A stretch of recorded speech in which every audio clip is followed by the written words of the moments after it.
Previously on the Game On podcast.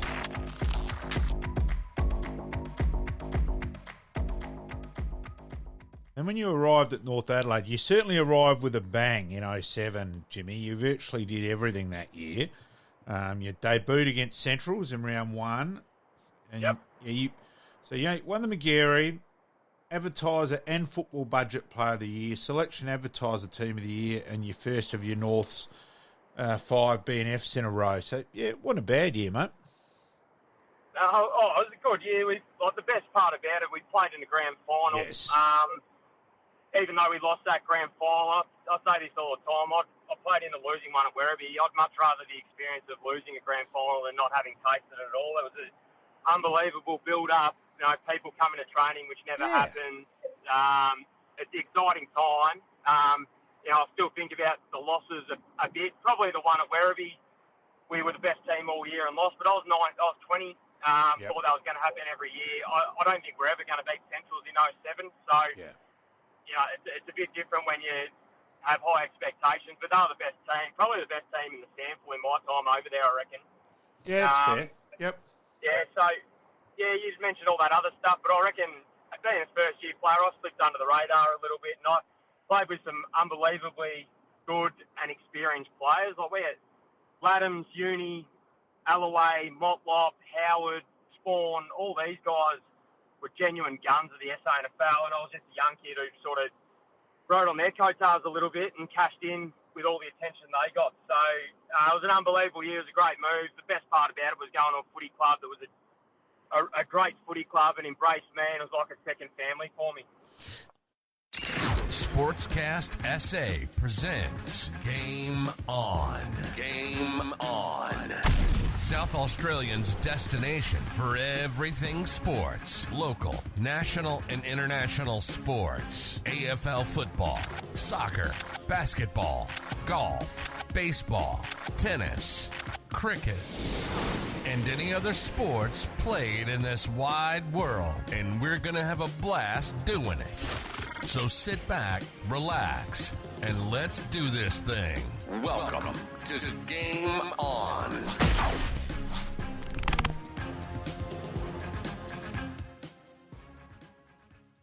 Welcome to Game On. My name's Pete, once again joined by Malcolm and Jimmy Allen, James Allen. Fantastic career in the SANFL and, over the two clubs, North Adelaide and Norwood, but starting to go back to his roots there in Victoria and now coaching. Yeah, and he enjoyed Jimmy's honesty and, the muck around, second record to Robran and anyone aware of that, Robran Farmer and that side of things. His record at North Adelaide, as we said, with 5 BNFs and 3 Magarys is staggering. But just really enjoyable chat, and certainly got Werribee now to follow in the this year. Yeah, absolutely. Around the grounds.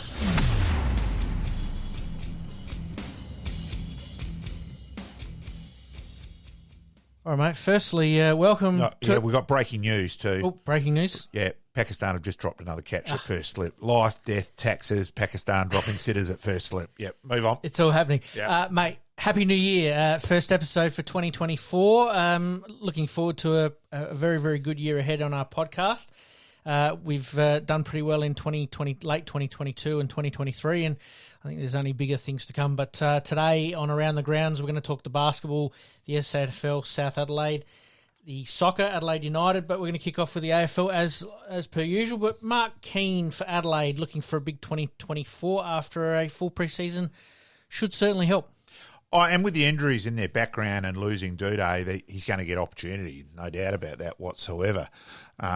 Spent Christmas this year in Australia, normally goes home for it, so he's putting some serious time and effort into making his spot in that Adelaide lineup. And he's got a bit to offer. Big size, quite quick, certainly a bit to learn, body positioning, redefending, not to give away dumb free kicks in terms of just a learning experience. So, but I think there's a fair bit to work with him. So a little bit of X factor there. Yeah, bit of pace coming out of the back line never goes astray. Absolutely, would take that any day of the week.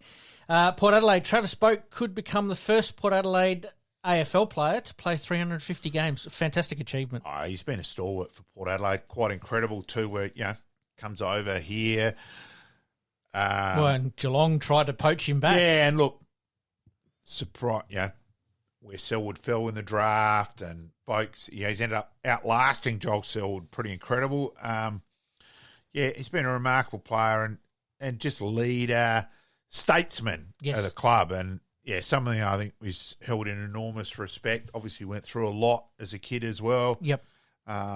Massive respect. And well, the last 4 or 5 years, he's almost become like a fine wine. Yeah, he has got better, but he's too one-paced at the moment, and I think that's going to be the determining factor in how many games he plays this year. Look, I thought Father Time showed a bit last year in terms of catching up. I think him and Rory Sloane a little bit similar there. Yep. And we did talk about that going that see how it'll go. Yeah, they could be the pinch hitter as far as the super sub goes. It's good to have that experience in that role when you sort of need a bit of a Mr. Fix-It, and both of those players can do that. They're probably both a little unlucky in terms of the way football's moved on, that you don't get the wet, muddy grounds you used to.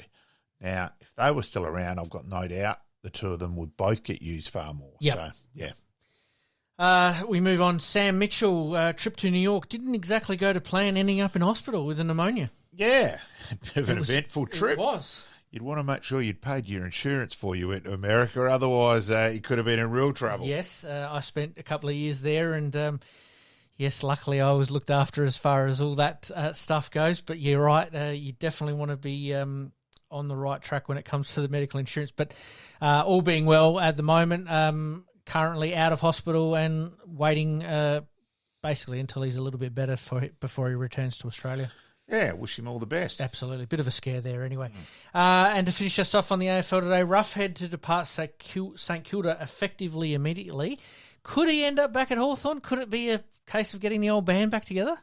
Maybe. I'll tell you one thing about him, where I've got to have full kudos. You'd see him actually on TV on a Saturday night at a St Kilda game, and you'd turn up at a SANFL Junior 16s, 18s game to commentate on the Sunday morning with the game starting at 9:30. And he was there. Yep. He was one of the first to arrive. Look, you have $1 for every Junior South Australian game I saw him at last year, and got to the point because you saw him so often you'd say hello. Yep. And that.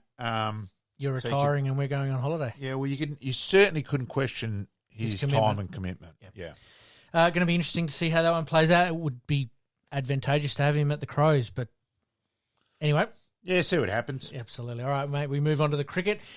We have recorded a cricket-only episode, so we'll just sort of cruise past this one. But the second test, all kudos go to Pakistan because they had Australian trouble at one stage. Oh, very much so. The drop sitter of Marsh in the second innings, which would have had us at 5 for 50-odd, would have changed the test match. Basically, those the drop catch of Warner on the first day, those two catches effectively cost Pakistan the game. Now, you don't know what would have happened. The old ifs, buts and candy nuts. Yep. Alex Carey may have come out when we were 5 in the second innings and made 100, so you don't know. But, geez, they had their opportunities, and then even in the chase, and the Rizwan decision, I think, was pretty unlucky. You watched it 8 million times, and has it flicked the glove or not? Yeah. I think you can argue that whether it was compelling enough to overturn the original decision. Did it hit his glove? I think it probably did, but geez, I'm not 100% on that. So yeah, I thought that was a bit unusual. Look, obviously as an Australian, you were happy it was given out. Yes. But I just didn't think it was compelling enough, personally. Fair call. David Warren's baggy green goes missing.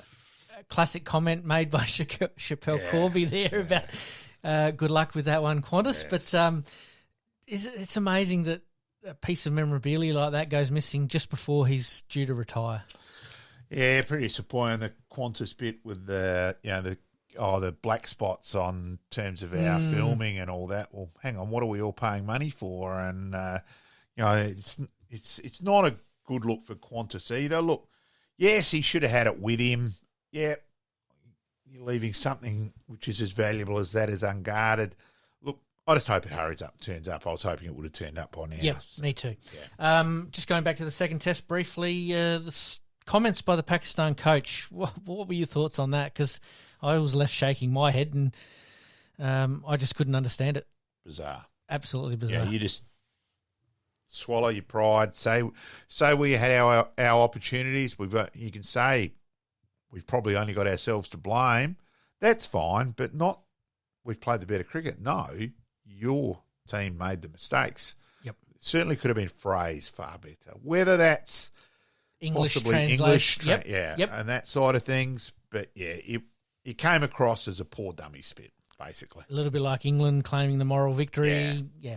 Didn't sit very well with me either. All right, and to finish us off on the cricket, before we finish off on the cricket, Australia in the third test at the moment, Pakistan all out for 313. We had them on the ropes and didn't take full advantage. Dumb bowling, dumb. Do not ever remove bowled and LBW from the line of potential dismissals. The bowling was that stupid. What we were trying to do, get it timed out or obstructing the field. No, absolute insanity. It still leaves for all the good Pat Cummins does. As you question him and have got to question him and McDonald and the whole tactics because it's bloody insanity. Yep, and that's being polite. I think it's a little bit that double-edged sword. They're getting the results, but they are getting the results against teams that they should be getting results against. So. Yeah, it's a bit of a false economy for me. Australia currently, and we're recording a touch earlier, none for 58, Khawaja on 23 off 67 balls and Warner on 31 after 60 balls. Yep. And to finish us off on cricket, what did you make of South Australian Premier's comments about the Adelaide Test? Personally, no problem at all about it. Right. Let's also remember that state governments around the country fund all the developments and all that. I think the premiers have to go into bat for their state. Yep. And I'm sorry, our attendance at the test match here at Adelaide on percentage of population is the best in the country. It's better than Melbourne on percentage of population. Yep. And even if you're going to doubt on the Melbourne side of things, it's way better than anywhere else. So I think we have justifiable rights to crack the shits about getting West Indies again. Yep. And it's a West Indies second, third side. You know, it's basically going, Adelaide turn up anyway. Doesn't matter what we give them. Now, I think we should have at least got Pakistan. Yes. And I think Perth should have got West Indies. Yep. So, yeah, I had no problem with it. The only reason I put it on the run sheet a little bit was that obviously the test schedule says that we've got to play Pakistan and West Indies. They're both not flying at the moment as far as their results go. For me, and you've explained it perfectly, but for me, you know, sort of coming out and saying it when we know that these are the teams we've got to play against, but like you've put it, probably would have been better to play Pakistan here and let the West Indies go. I've got no problem with going the back foot. And, you know, I think the chance to watch Babar bat, okay, yeah, he's had a disappointing tour, but you don't know that beforehand. He is one of the best batsmen in the world. Yep. You know, that is a selling point. And it turns out, you think if the test match was actually, say, here this weekend, just use that as the example, you'd be, oh, shit, Pakistan are all right. I'm going to go along with that. Yep. Where at the moment, West Indies, maybe not. Yeah. Anyway, all right, we'll leave that one there and see how this third test pans out between Australia and Pakistan, and obviously we'll talk about it in depth in our next episode. AFLW, still a little bit on the radar. Chelsea Biddle, Taya Charlton, Rochelle Martin, Abby Ballard, Brooke Tannen, and Sarah Goodwin sign on and remain at Adelaide until 2025. Oh, look, I think they're pretty happy. You do watch in terms of the games here, you know, involved at working at Nord and observing afterwards in the presentations, and look, they speak glowingly of Matty Clark and very highly of Phil Harper and the whole organisation. Look, Sarah Goodwin did cross over from Port Adelaide.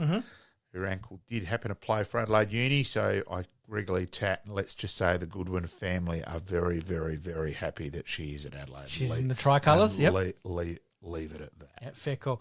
Good to see that Adelaide obviously securing the bulk of their talent, and the way that the drafting and movement of players has been over the last couple of years does get a little confusing when it comes to contracts, and that's a big chunk of players coming out of contract all in one big hit for a very successful team, but I'm glad they were able to retain them. We move on to Port Adelaide. Kirsty Lamb pulls on the Port Adelaide jumper as she lives out a childhood dream. Yeah, let's also remember that Port Adelaide very, very, very likely to get Indy Rashid, who I will predict now will be the best female player in the game in the next 3 to 5 years. Right. So You've heard it first, folks. I've seen her play enough for Sturt already. Yep. And that's as a 15, 16-year-old. Yeah. She can seriously play. Could she be the Sam Kerr of the AFLW? I think so. Yep. Yeah. So, look, and yes, on our running sheet, Erin Phillips joined the AFL Operations Department. Yep, I think that is a very good appointment. What do you see her role? I mean, obviously, Joel Selwood's there as well, has been put into those sort of roles. What do we see their role being? Is it more of an ambassador role, or is it more of trying to develop the game to make it bigger and better? I think it's probably a bit of both, but it would be great to know a bit more. And look, because I don't want it to be a figurehead appointment because they are just who they are. Yeah, who they are. Exactly right. Look, I think they have a lot to offer the game, but like you, I want to know how and where they're going to be best utilised. And let's also remember how much time Erin spent in America in her life, seeing basketball as a major sport over there. So she's got insight and intel, significant intel into a major sport around the world. Yep. So what other things? And look, we've spoken about it previously. The 36ers are the one sport which seems to have nailed it in terms of promotion and getting people along no matter where they are on the table. Yep. So there is something to learn off basketball there. And you'd say Erin there. And I think Joel Selwood just ticks every box as well. Just caring as a person as well, seeing the whole perspective. Yeah. So I hope they're not just used because of their names. Yes. Let's have them heavily involved in decision making for the good of the game. Well, we did talk about Laura Keane, and Yes. she is a very good delegator. That's one good thing I have heard about her. Well, we can only hope so. And it seems like this portfolio has been given to some pretty good players to make it their own. And like you've said, Erin comes with a lot of intel. Joel Selwood comes with a lot of success and background in Geelong and how they've been very successful too. So, and that's how they need to use Laura Keane. She must delegate. Look, she struggled last year. That's even being polite. But she was dropped into the role a little bit. Yeah, she's still been involved there she's been involved there a fair while. I just thought she really struggled in two key speeches she had as she arrived. She was definitely batting 0 out of 2. So I just hope she delegates and then listens. Well, all reports she's very good at delegating those responsibilities. So good luck to the AFLW, and obviously we'll talk about it as the season comes upon us. All right, mate, we're going to take a very, very quick break. When we come back to basketball, SANFL South Adelaide and the soccer, and today's past players, past legends, Rick Darling. Warwick Maxwell. You're listening to the Game On Podcast. We'll be right back after this short break. All right, we continue on with basketball. The 36ers, unfortunately, just seem to be going from bad to worse at the moment. On ground, terrible. Off ground, in terms of, as we've made the point, spectator interest and all that, fantastic. So, look, I think, too, the other point, as an observer from basketball from the outside, go to the odd game and certainly follow the 36ers. But I do have frustration where you blink and how often players change clubs and that side of things. They need to get some stability and decide who can play and who can't play. And let's try and get a 3-year plan. That was going to be my sort of next point, in that the 36ers obviously they lose a coach or an assistant coach as well, a couple of players. Where to from here? I mean, the end of the season can't come fast enough. Yeah. They seem to be playing okay for 3 quarters, and then they have one absolutely atrocious quarter. The mix just doesn't seem right. And I think, like you said, maybe a 2 or 3 year plan, and maybe something as bold as what the AFL do. And you have clubs coming out going, in the next 5 years, we want to achieve this, this, and this. Maybe Adelaide needs to start setting the bar high and then achieving those. But, yeah, it's going to be interesting to see how that one pans out. Yeah, I just think it just seems to be scatterbrain each year with what will happen. Is there's the roster and away we go. Well, that's not working, so let's try and even seeing a kid and, right, we're going to offer that local kid 3 years and hopefully develops into a good player as a starting point. Well, almost guard, the Josh whatever. Giddey style where they did sort of pluck him a little bit out of obscurity and then plays very, very well and now has gone on to bigger and better things. So even someone just showing promise, not a gun kid like that. I just love to see. A bit like at the Carl moment Viet we in the don't soccer. know where. Yes, exactly. Yep. And I think that's got to be let's give local kids a chance. And because I think South Australians in that regard, if you're playing South Australian kids, we give you a bit more rope to play with. Yes. Than, a bit more support. So I think that's the perfect analogy. Absolutely. All right. We'll hopefully the 36ers can finish off on a high, but I think there needs to be a bit of a full review from top to bottom or bottom to top, whichever way they want to go. All right, we'll move on to South Adelaide in the SANFL. Their recruits, Arlo Draper, Callum McCarley, and Jake Arundel. Arundel. Yep, and McCarthy. Look, they've lost far more than they've picked up. Matt Broadbent, Joseph Haynes, they've lost their experience out of defence. Hopefully Brooksby is playing on, but I think that's still up in the air. Up in a bit of a debate Bryce Gibbs obviously as well. Yeah, it's gone as well. Matty Rose was pretty consistent. Mitch O'Neill's gone to Nord. Look, they've also lost. They knew they were going to lose Deline and go to the AFL. Yep. I just hope they play their kids because there was some under-18 kids last year. South Adelaide have got to make them and try and keep them in the system. A lot of 18s kids don't get picked up. Mm-hmm. Like Jake Pittman, I'm sorry, a kid at Nord just missed getting drafted, stopped playing, ended up going back to Modbury. He's won the Div 3, Div 2 medals. Mate, he should be sentiment at Nord. He should be sentiment at any SANFL club. But he doesn't. And I can't blame the kid not wanting to put in that time commitment as well. And that's where the SANFL was caught between a rock and a hard sea. It is that balance. Hard sea and the balance. And if you lose the AFL side clubs, then we can hopefully start training later and a bit more common sense. Yep. That's another subject in general as well. But, look, on the surface at the moment, South Adelaide are going to struggle in 24. Yep. But their future looks reasonably bright if they can keep their juniors. So look, they have some real gun kids. And maybe... I just hope they play them. Young Draper, the brother, yes. I think he's brother. Either way, in terms of that, there was 3 or 4 out of that 18 side last year who I think probably even more than that. Make the step. Should be. But I think they can form the nucleus at South Adelaide. Well, that's what I want to see South do. Let's not go this kid will dominate, I've already done that with Indy Rashid. Yep. I just think there's a few there.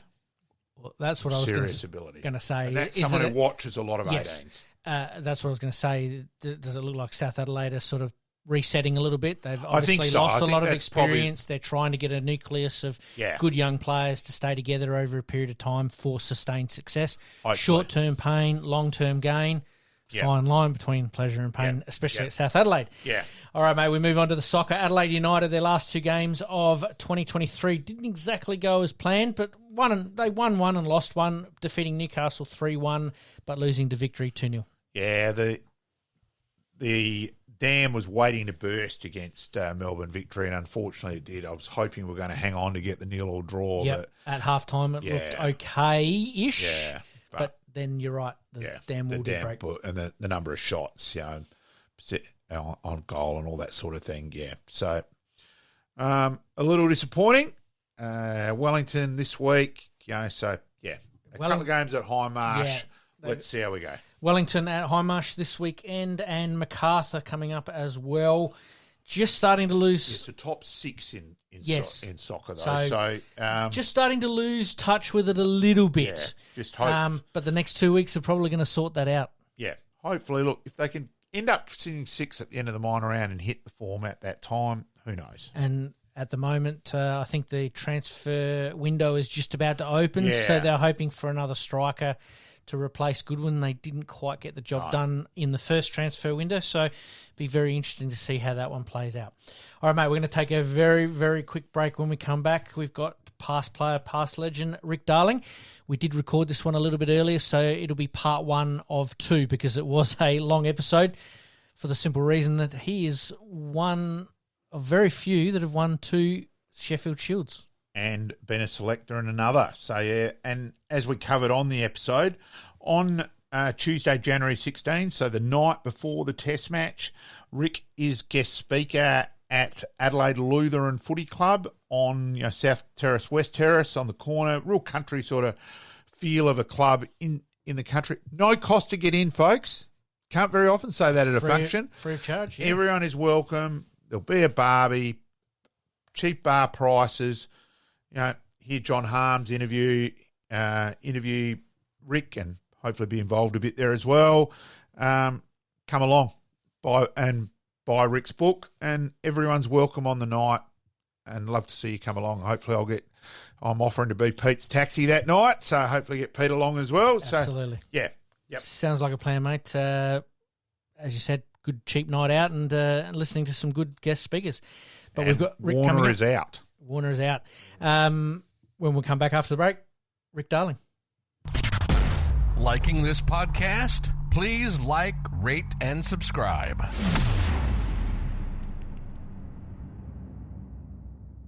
Past players, past legends.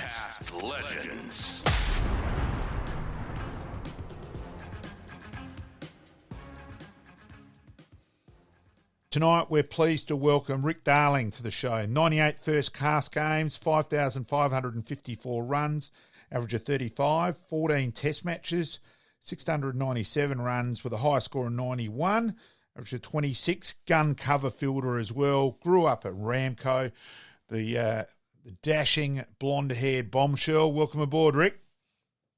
Good morning. Good morning. Good afternoon, guys. G'day, mate. Thanks for joining us. Doing a little bit of research on some of your statistics, and like with most of our guests, we like to find out where you grew up, and I see Waikeree's on the list. Yeah, well, it could go back even further than that. Ramco's a little sort of settlement, 4 or 5 k's downstream from Wakeree. It's a fruit-growing settlement, and that's where I spent most of my childhood and learning how to play cricket. And Rick, there was footy involved as well as a youngster as well, wasn't there? Was there a choice there originally? Not originally. There wasn't a choice, but as I got older and become a young man, football was taking over from cricket as an enjoyment and as a sport. But in those days, fathers had the final say of what you did and what you couldn't do. And I remember a time when Dad was on the phone to Foss Williams, of all people. Now, most people would know Foss. Yep. And there was a bit of a heated conversation between the two of them. Hence to say that I remained a cricketer and not a footballer. But always football was my first love, and I wish I had the opportunity to take it further. But I was still only a skinny kid at 17, and didn't really muscle up, if you like, until a lot later. So I would have been an easy target for the halfbacks and the big burly blokes of the SANFL. And did Ramco have a junior team that you're involved in, or did you have to travel to play some of your junior cricket? Oh no, there wasn't. There was no such thing as junior cricket. Even as I progressed into the Wakeree ranks, there was still wasn't any opportunity to play junior cricket. You just had to bide your time and go to go to the men's practice, if you like.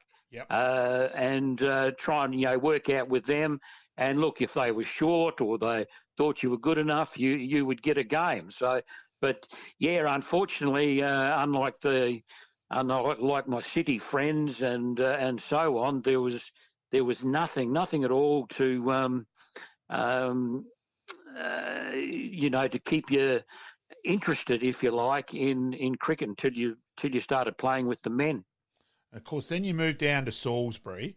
Who were your first influences at Salisbury? Was Clacker Clark there then? And just trying to think, Trevor Pearson, Fang Cause, etc. That's right. And Braddles. Salisbury was such a strong club and a lot of really positive older influences as well. Yeah, that's correct. Yeah, that's correct. Look, I went to Salisbury. You might remember, and I don't know whether they still have them. Junior Shield, they called it. Yep. Where each district club had a junior team, and there were two country teams. Anyhow, I played for this country team for a couple of years, and a fellow by the name of Ernie Clifton. Yes. He was the state coach at the time. And he got hold of me and said, "Well, come and play for Salisbury. It's going to be really the only stepping stone you can take to a higher level." So anyhow, I went to play at Salisbury. Spent a season or so playing in the C grade, B grade, and before I started playing A grade with, as you says, a pretty good contingent of good players. And prior to that, that was probably 71, and then you played State Colts. Yep. Yeah, the mid 70s when I started first playing A grade for Salisbury, and look, prior to that, the Salisbury club was started in 65 or 66, I think it was, and they were considered really the easy beats for probably 10 years until they had a bit of a recruitment drive, if you like. Clacker Clark came into the side, Gary Wright, Wayne Pryor was started playing A grade the first time I did. Fellas like the stalwarts of the club, Barry Corsby, Brad Brook, Jollies, Harvey Jolly. Harvey Jolly sort of came along a little bit later, so as did Glenn Bishop, but Tapper Pearson, and we had a pretty good bowling attack there. And I don't know whether you remember Dennis Schuller. Schuller came down from Queensland for one or two seasons, and him and Wayne Pryor, plus Clacker Clark, plus Tapper Pearson, to head up the bowling attack was probably the main reason that really kick-started Salisbury into not the easy beats, but the reverse of the easy beats. And golden era where it was, and I think after then, after that time when they started to establish themselves, there was I think the 15 seasons we won 9 premierships. So instead of being the easy beats, we were the benchmark. Oh, and it did. It was quite remarkable. A bit of mucking around, but a thing, we'll book those seats, see you again next year's finals at Adelaide Oval, and we're back again. And the inner belief, and I'll still never forget, okay, it was a little bit after your time in that regard, but the bigger inner belief I've ever seen in a side was the grand final where Nobesy made 200 for West Torrens. Yeah. And, I was with Bish on the Saturday night afterwards, and 100 overs. It's only 4 and over, Malcolm. We'll bat them, we'll get them. And out walked that young Darren Lehman kid, at 16 and got 80-odd not out for Salisbury to win, chasing 400. And I firmly believe no other side would have got within a bull's roar of that with not having the inner belief. And I always really admired Salisbury in that regard, and that sort of in that era, and Sleepy was just unbelievable. Well, Sleepy and a lot of the younger players started to come through, as we mentioned, Harvey Jolly, the Bishop brothers, if you like. Yes, and Sleepy, of course, was he was one of the best cricketers I've seen, as for being an all-rounder. So look, from humble beginnings, if you like, from 65 through to probably 2000 and beyond, Salisbury become the benchmark. I was going to ask, obviously, being a young fella out in the country there, sort of having to be involved with the men's program, so to speak, it sounds like it held you in pretty good stead when you arrived at Salisbury. Yes, although we in the country there wasn't anything such like turf wickets or anything like that. It's all hard wickets, and all of a sudden you have to come down and play on the turf, which is it's one of those things you just had to do if you wanted to progress. So yeah, it was a hard. I think I found the hardest thing from coming down, from Waikerie to Salisbury every week, and after a year or so, my father and mother sort of realised that I had to really live down there to progress, and that was probably the worst thing they could ever do, because all I wanted to do was go home and get on the water skis and play football and do all the things that you shouldn't be allowed to do. But I mean, the hardest thing that I found, other than being so young, was homesickness. And now that probably sounds a bit soft, but if you had the idyllic upbringing that I had in the country, doing country things, it's pretty hard. It's pretty hard not to get homesick. I think it's just a different lifestyle, and you're right. Some kids struggle to adapt and adjust, and it still happens these days. Yeah, and there's not a problem with that. I just think, some kids, you're right. The water and out and about's the big in thing, and struggle with the more claustrophobic living of down in the city. Correct. That side of things. Correct. Yeah, and that's one thing I found, particularly when they sent me down to college, PAC for a short stint under the guidance, if you like, of Chester Bennett. Now everybody can relate to Chester Bennett with the Chapel boys. Now, I mentioned in my book that nobody ever gave me any advice on technique or what I should be doing, what I shouldn't be doing, and that really included Chester Bennett and the rest of the so-called coaches around the place.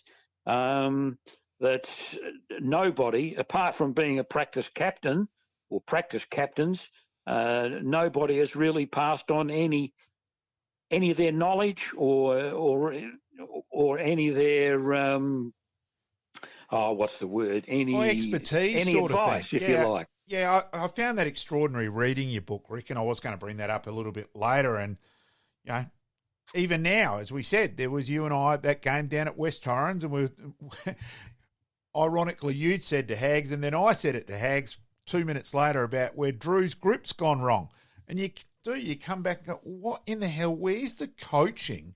Yeah, at the moment, and still right back and mentorship. But back then, I think too, and look, Ian was fantastic, but probably Ian, the one weakness about Ian was it was very much sink or swim. You were thrown in the deep end, and like you and Hooksy did in terms of your Shield side in 75, 76, which we're going to get to in a minute, you were very much thrown in and, well, you're the two kids, you get on with it, listen, learn, and that was about, it wasn't really mentorship, it was sort of, you watch, see what we do, and get on with it. Yeah, that's right. There wasn't any sitting down in a room and going through a game plan or anything like this. And as I mentioned, there wasn't. They just what, and I just can't believe it that the support they've got these days compared with the support we had. Yeah, we had nobody apart from. Oh yeah, but even I was thinking of team managers. We used to travel just with the team only and a team manager. The team manager was supposed to be the sort of the semi-coach, if you like, for the tour, but Hooksy would have testified to this, that none of us got any help at all. You just had to rely on your own devices, your own talent, and get on with it. And it's just a big difference to what they've got today. And you had your success with the South Australian Colts in 74, 75, which was a real big thing back then. Colts selection generally led to SA selection, which it was. Yeah. And you made 100 against Victoria, some runs against the West Indies and WA, and that led to your Shield debut. And sort of you were down the order. And I know it'll amaze there are people out there. Rick's first innings, he was run out. We will get into the run outs at some stage. I did hear about that one. Yes. But where you didn't make a huge number of runs that year in terms of that, but you really contributed your timing of getting runs, and even a 30 against WA to get us home. You played a big part in South Australia winning the Shield that year. And as a South Australian fanatic person, we don't get to say those words very often, Rick. Oh, yeah, I just missed you there for a minute. Just saying, we don't win many Shields in South Australia, and you contributed significantly at vital times in 75, 76. Both you and Hooksy batted generally 5 and 6, and were a big part of the Shield win though. Yeah. Well, under the leadership of Ian Chappell, of course, it was a really good initiation for myself and Hooksy. Hooksy started playing, I think, in November of that season, and I started playing, I think, in about January. And look, although we didn't really set the world on fire with big scores, we contributed. Yes. And that's one thing that I sort of carried with me right through my career, is that, I didn't make a lot of really big scores, but I was happy if I contributed to a win or contributed to a big score. That season was, and everybody pitched in, of course, as you do when you win a Shield or a grand final or whatever sport you're playing. Everybody chips in, and it's quite an harmonious sort of atmosphere. And it was, to win the Shield. Look, so I'm 13. So I'm 13 then, as you know, Rick, fanatic at Shield games. Yes. Yeah. Remember that. Admittedly, 81, 82 is bigger memories, but I do remember just the vital contributions. That was more the point there. And then, so 76, 77, you made your first 100 against Victoria, mate. Yes, I'm a. You sort of got me a little bit. I struggle with dates and when things were and whatever these days. But that was in Melbourne, I assume. Yeah. Yep. Yeah, I should remember all this, but I don't. So you might have to help me out. So that's right. Yeah, I remember. In fact, I think I've got a photograph here of Alan Hurst bowling at his best, and and myself hooking it, strangely enough, for 4. So good memories, and also a good milestone, if you like, to actually to make 100 on the MCG. And back then you used to get quite a decent crowd to the to Shield games, and obviously you wouldn't fill up the MCG, but at Bay 13 was a big thing. I even think back here where it was the Dollar Day on the Sunday. I remember when we played Queensland, when both of them played, and I reckon there was about 10,000 on the Sunday, which we only get 10,000 less now, Rick. 9,999. Mate, obviously, Malcolm and I have talked about this at length during our normal episodes, in that a lot of the touring teams don't play any lead-up games, but in your debut season, you got to play against the West Indies. What was that feeling like, playing against an international team as part of their warm-up? It was Well, it's not only good for their warm-up, it gave us an extra first-class game to play against undoubtedly a better team for the 4 days, and plus you could. I'm not saying you could, if you had any weaknesses, you could probably experiment on them, but it doesn't. It's not the really stage for that. But look, I mean, looking back on that, I thought there was probably, well, if I can go back even further, a touring team would come to, let's say they'd come to Adelaide. They would play the South Australian team on that weekend, if you like, for over the 4 days. Then they would travel to the country and they would play an SA country team. That's right, yeah. Normally in a big country centre. I mean, my dad played in them, and Renmark, Mount Gambier rings a bell, Port Lincoln, and all these bigger country towns would host the touring side for 1 or 2 days, and then there'll be a test match. So on the following weekend. And they generally had played at Lilac Hill at WA first. Right. WA, and quite often in WA country as well. And I've got a real beef now with the programming. As we know, it's all 2020 based, and we could go on and have another episode on that side of it where cricket's at. But there was no doubt the touring sides were prepared for ball one of a test match. Well, nowadays they're not. Pakistan is still adjusting now, and it's the third test. It's crazy. Yeah, I am. Yep. That's all right. So we're just dropping in and out a little bit. Sides now, you're still adjusting when the series is over, which is ridiculous. It's just, I'm just so angry where Test cricket is at now with, the Indian board taking over and all that, which we could go on and on about that. Yeah. It's a real worry of the concern of the game. Now, Rick, you came through, and then so when World Series started, you actually started as 12th man in that year and then came through.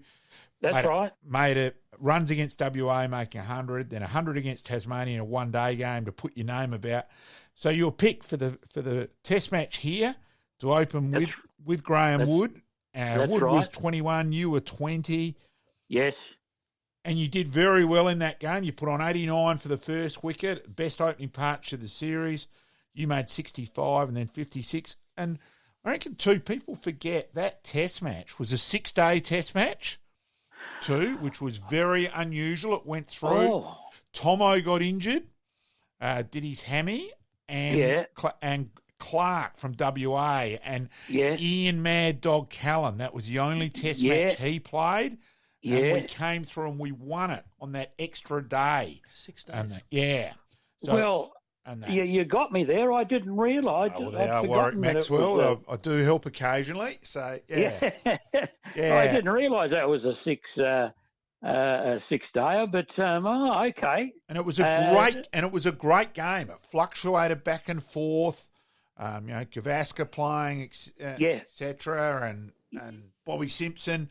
Simpson, the 10-year gap, came back and did very well in that series too, by the way. Made 200s. Yes. So go through that experience, Rick, and really getting up to win the series in that test match. It would have been a huge buzz winning that game.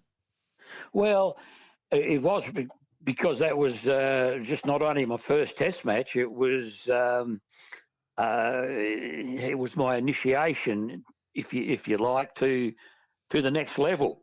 Yeah.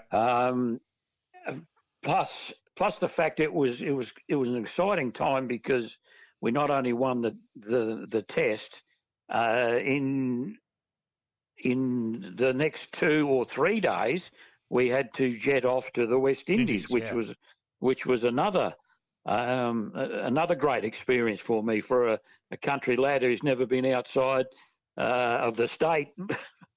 Basically, particularly Australia, it was quite a buzz, and getting to the West Indies was a bit of a chore back in those days. So it was about a 4 or 5 day jaunt to get there. So it's not so much the cricket that I remember.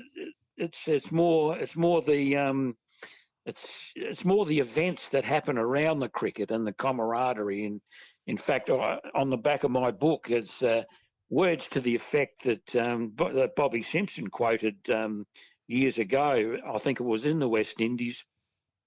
He said that look, basically, he said that. Look, you won't remember your sort of on-field experiences, but what you will remember is the places you've been and and the friends you've made. Now that's sort of stuck in my mind, and it's dead true. You know, I struggle remembering where and when I played and how many runs I made or whatever, but you know. We talk about a night out with the boys and just being with your mates is something I'll always remember. Well, you do mention there in your book where you turned 21 on that tour and probably Dutch courage came in during the night. You may have gone to a spot in the West Indies where it probably wasn't really advisable to be and walked in and quickly got back on the bus and then kicked on further, and then more Dutch courage came in with more alcohol consumed, obviously. And not there. So that was quite a entertaining reading there in your book too there, Rick, which the book is called Bush to Buckingham Palace. You can certainly get it at any good bookstore. It's available at Dillon's, next to my book, The Definitive Rule Book, actually. We're next door to each other there, Rick. So there are some copies there, and I was in Dillon's today. So anyone there, $33, call into Dillon's and that as well, and other good bookstores around the traps, Rick. I'm glad you gave it a plug because I was going to ask where can we get it, but you've got it all sussed out. Yes. Well, if I can, obviously it's at Dillon's, as you say, but probably the best way of getting it is just Google Ryan Publishing in Melbourne. It's a simple phone call to Graham Ryan, who's the boss of the company, obviously, and he will send you one out straight away, and it'll be there on your desk in 2 days. So I'll work that out. That's the way we are trying to sell it. Publish, get his name and number out, and the buyer can sort of take it from there.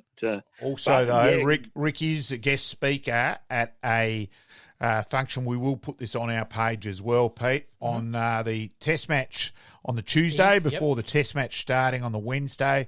Tuesday the 16th of January at Adelaide Lutheran Footy Club on South Terrace, corner of South and West Terrace. Anyone's welcome. There's no charge to get in. It's Adelaide Lutheran there. It's a good old-fashioned footy club, almost a bit of a country feel, the Lutheran club there. Barbecue on the night. You buy your barbecue, buy your drinks, and, Rick will be interviewed and obviously have books for sale and signing the books that night as well. And anyone is welcome, and, they can certainly respond on our page if they're going to attend, or on the Footy Almanac site as well, where it's up there on the Footy Almanac site. So, I've done a few of those. I'm looking forward to the Lutheran Club because there's supposed to be a fair number of people that have not promised to come along, but have said they're interested. And I've done similar promos, as they say. It's not a launch. We had a launch 12 months ago, but these promos, if you like, I did one in Melbourne, one in the Barossa, and somewhere else. And it was really for the Footy Almanac people. So they've been quite small crowds, whereas the one at the Lutheran Club, I expect, hopefully we'll get good numbers there. Don't worry, I'm hammering the hell out of it, and the response so far has been reasonably encouraging. So don't worry, I'll keep going on that one, Rick. So anyway, back on your side of it there. On the West Indies tour, you also had problems with illness a bit as well. So your form, illness and injury fluctuated as a bit. You also kept in a game against the Windward Islands, and that. So you're back and forth, and also probably there I reckon in your career, it was never really worked out whether you would have opened or batted in the middle order. And I think that probably affected your career a little bit there as well, Rick, where it was said nerves played a part in you opening. But I think you're a fantastic player of spin. I would have loved to have seen you bat more in the middle order as well, but we'll never know on that one, Rick. Well, that's I never really enjoyed the game because, I didn't really enjoy the game because of everybody thought I was an opener, and continued to think I was an opener and made me open when I didn't really want to open. I was thrown into it years before when it was on a trip to Perth, a Sheffield Shield trip, and Les Favell was manager, Ian Chappell captain, of course, and they got together and says, well, let's see what this guy can do as an opener. And fortunately, I went out, and I'm not sure how many I got. I couldn't tell you, but I contributed. I contributed to our win. We had a big chase, I think, on the second innings, and yep. I contributed to that. I've lost my train of thought now. Yeah, I think you then just ended up opening where, as I said, yes. I thought you were a great player at spin bowling, and always personally thought you were better suited to batting 5 or 6, but that was my opinion and that sort of thing. And you're right. As a budding schoolboy, if you like, coming through the ranks, I always batted, 5, 6, or 7, and had. If I can go just back a step, when I first came down from the river, I was classified as a leg spin bowler who could bat. I do remember that, Rick. Yep. Yeah, yep. Who could bat a little bit, and then one game changed that altogether, and I got. It was a schoolboys game. I got smacked around when I was bowling, but ended up making 50. And from that day on, I was considered a batsman who couldn't bowl. Now, for so-called coaches and managers and that to throw me around like that and make that decision on one performance was something I just can't get my head around. And it's. I would have enjoyed the game a lot more if I was allowed to continue bowling or particularly being an all-rounder rather than just a batsman. So, but yeah, look, I agree with you, Malcolm. I enjoyed batting middle order much more than opening. Opening is fulfilling, if you can, obviously if you get runs, but being an opener, you're only getting runs is bloody hard to do. You try and get a score every 2, maybe 3, maybe 4 innings, but when you do make that score, you've got to make it a big score. Whereas batting middle order, and I thought I was all right against the spin. It just didn't happen because I was earmarked as an opener, and that's where I stood for most of my career. But Rick Darling, part 1, fantastic to have Rick on board, and just going through some of his exploits there, coming from Waikerie or Ramco, and obviously making his way to South Australia in the cricket as well. Yeah, and playing at Salisbury, as we said, and we covered that with Rick, with Clacker Clark and Pearson and Fang and the Jollies, and etc. The seniority really helping the kid as he arrived, and going through and being a significant feature in a couple of Shield wins for South Australia. Unfortunately, he didn't have as productive a Test career as he would have liked. Injuries certainly played a part there. Yep. We did cover where he very nearly died at Adelaide Oval, batting against Bob Willis in the Test match there. Mm-hmm. So yeah. All right, and part 2 coming up obviously next week. So we thank Rick for his time. Liking this podcast? Please like, rate, and subscribe.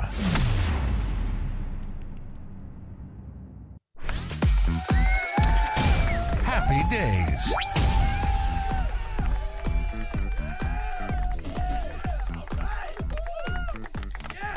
Right, for our first happy days of 2024, happy birthday to Ollie Lord, Port Adelaide, arriving at Albion after being selected number 49 in the 2020 draft. Ollie stands at 195 centimetres tall, an impressive height, even for me. Marking and agility and ability at ground level is going to hold him in good stead at Port Adelaide.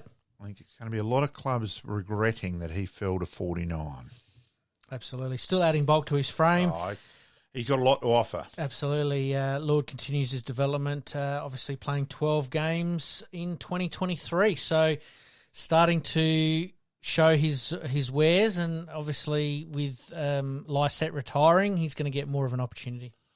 Yeah, I think he'll play mainly forward. I think he'll be forward with the odd spurt on ball, but I think he's got a fair bit to offer as, that floating, roaming forward. Yep. Probably develop it, I think he's got reasonable aerobic now, but you do another pre-season that helps that.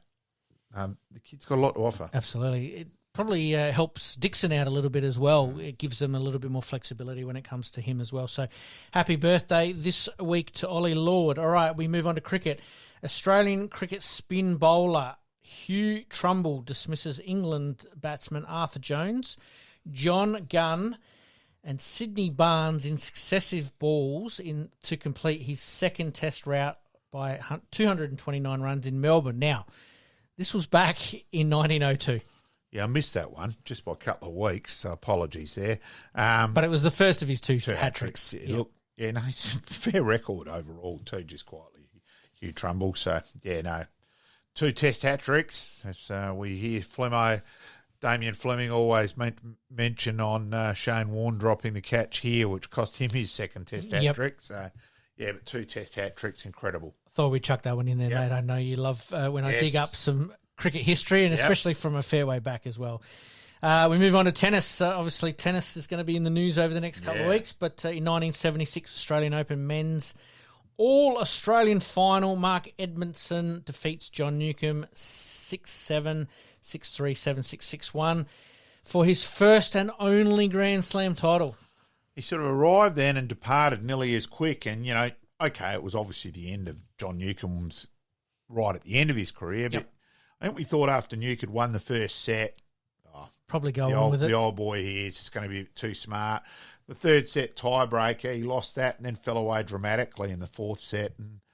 But unfortunately, we didn't really hear that much of Mark Edmondson afterwards. So, Interesting. We talk about players that only played one test match or, one professional game, whatever it might be. And Mark Edmondson on this occasion only wins one Australian Open. So, but you'll take that any day of the week. All right, we move on to basketball. In 2000, American businessman and investor Mark Cuban purchases majority stake in the Dallas Mavericks in the NBA for $285 million.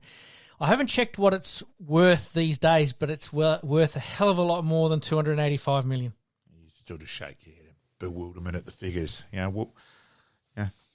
We'll let him purchase our podcast for that, mate. Yeah, absolutely. We might put out a bit of a shout out to him. I'm interested in him a little bit, obviously, from a business point of view, in that he actually purchased them and got into the sales room with all the guys and actually started making phone calls to all their listed past members. So he was able to get down and dirty and offer them, come along to a game, buy one ticket, get one free, et cetera, and really turn that organisation around. So, yeah, you're right. If he's listening, he can certainly chuck in a few dollars here. Would be fantastic. We'll certainly give him a bit more of a shout out. Yeah, we'll chuck in a decimal point. Absolutely. Yeah, we don't mind that. Yeah. And to finish us off on happy days today, this one here, I'm a big New England fan, but a day after, in 2000, a day after accepting the head coaching position at the New York Jets, Bill Belichick resigns and moves to the New England Patriots. Well, 24 hours is a long time in sport, Pete. Come on, mate. Yeah, not a problem with that. Yeah. That is unbelievable. Yeah, I can't recall any professional sport where a coach has signed one day and then resigned the next. That's staggering. You would love to know what happened behind the scenes in that 24 hours. Absolutely. I think there is a bit of documentary on KO about that, but I need to go back and watch it again because it's been a while. But his record at the New England Patriots, it's it's going to stand the test of time, and it looks like he might be moving on from the New England Patriots. Hence the reason why I chucked it in today. Yeah. All right, mate. Let's scoot into the extra time big finish. Extra time, big finish. This one could have been put up the batting order a little bit, Yeah. and maybe we will do that over the next couple of weeks as we're getting to the business end of the season. But the Adelaide Giants started the season at the top of the table, and they continued to the Christmas break, remaining top as well with 18 wins and 10 losses. Brisbane and Perth are breathing down their neck, though, so some critical matches coming up. Yeah, a couple of vital series to come. They did reasonably well against Melbourne Aces, I think it was, last weekend. Yep. So that helped there. Yeah, huge series against Canberra this week and Sydney. So hopefully we can hang on and finish him as minor premiers. Absolutely. Both of those games against Canberra and Sydney are actually played here in Adelaide. So if anyone wants to get down and watch a championship team trying to go back-to-back, certainly the next 2 weeks, you definitely want to get down to West Beach if you can. All right, mate, we move on to the NBA. Huge amount of basketball played over the Christmas and New Year's break. It was wall-to-wall games at one stage there. What are your thoughts on playing on Christmas Day and New Year's Day? Oh, look. I mean, it is a different market. Yeah, it is different. Look, Christmas Day, I'll muck around and say, yeah, look, I'd love to watch sport Christmas night and all that. But I do think it's unfair on the players. But it's fascinating in America where the players seem to really embrace it. Yep. Yeah, so it's a different attitude. It hasn't caught on here. I think the crowds were okay when they did play basketball a couple of years ago. But, yeah, you got a debate on, how fair it is. And look, there was some thought that, okay, let's play a big bash derby on Christmas Day, but the reality is those squads aren't local squads. Yep. So, yeah, look, it's probably a no from me. From an Australian point of view, yeah, look, I can't deny I'd watch it at night. I'm not going to deny that, but do we have to have sport 366 days a year? Well, this year we will be having it 366 because we do have a leap year. The AFL certainly think we do. Absolutely. Yeah. It's an interesting one. I think over in America it's very much about the TV and the presence and the corporate dollar. Obviously, it's cold in most parts of America, so being locked in and watching sport isn't exactly the worst thing in the world. Yeah. So whereas in Australia, the weather's usually a little bit kinder and people want to go down the beach and travel to their country shacks and fish and do all those sort of things during the summer. So, yeah, I'm a bit with you on that I agree. I love watching it. Maybe not quite for the Australian market, but definitely for the American market. The Boston Celtics are currently leading the competition by 2 games to the Bucks and 3 games to the 76ers in the Eastern Conference.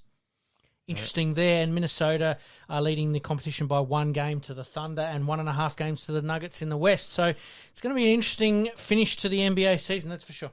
Yeah, Boston, it's 2 games, still a fair break. You've got that little bit of a leverage, But close enough, as we know. Fine line and bang. Anything can happen. Again. Yep. Another subject, we'll move on. Another subject that could go up the batting order in the next couple of weeks is the tennis. The summer of tennis is underway, and Adelaide gets its turn from the 8th to the 13th of January at the Drive. Yeah, and as you said, so we've got 3 of the top 20 confirmed. Hopefully a couple more still to be confirmed yet. And that's subject to change, of course. 13 of the top 20 women. So it's certainly promising. Well, it's an ATP Tour 250-point event and a WTA 500 event, and that's why you'll see more of the women playing at the Drive this year.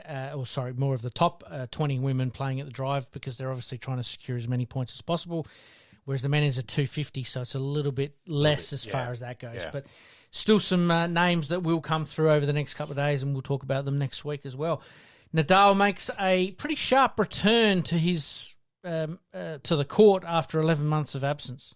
Oh, it was promising. And, of course, we've also had Alex Diminer defeating Djokovic as well. The United Cup, Yeah, so which is, Okay, it's the United Cup, so it's not the Australian Open, and we know that Djokovic builds slowly, but at least it gives Diminer a bit of confidence and going, hey, I might be a chance. So that never helps. That never hurts mentally. You know? Absolutely. Not taking anything away from Diminer. I know that Djokovic is maybe just not 100% at the moment. Some injury, not worries, but I think Diminer played the match last night as he needs to play Novak Djokovic. Yep. And that was encouraging to see. Maybe a Christmas miracle might happen from my point of view, mate. You never know. Yeah, look, we'd love to see him. Absolutely, we'd love to see him. And obviously we're going to cover the tennis a little bit more as the Australian Open rolls around. All right, mate. Huge episode once again. We'll finish off very quickly with the good, the bad, the ugly this week. Look, I'm going to go the good in terms of how competitive Pakistan have been in this 3-test series. A lot more compelling than we expected it to be. Yep. In terms of ugly, I'm going to go Australia's tactics yesterday, the bouncer crap, stupidity, ignoramus, mind-boggling, numbskull, idiotic tactics. Yep. That says enough. Fair call. I'm going to hold mine over to next week. Yep. I think you've pretty much all covered it for both of us, mate, because I'm right there with you. All right, it's been a huge episode for our first one of 2024. Looking forward to many, many more, and we're going to be playing, obviously, our summer series over the next couple of weeks. So for the people who are listening, you might get a bit of a burst of episodes from us. We're just trying to build some extra listeners to the podcast. So if you do listen to it, refer it to a friend, like, rate and subscribe, as we always say, whether it be on Apple or Spotify or any other podcasting Dynamics, that's exactly right. Love anyone to jump on board. Absolutely. We'd love to get some sponsors. Absolutely. All right, we'll leave it there, mate, and we'll see you next week. And as per usual, mate, we promise to do better. Thanks, mate. In this crazy world we live in, we all need the distraction. Enjoying the show? Like, rate, and subscribe. Hook up and connect with us on social media at Sportscast SA. We'll see you next time on Game On.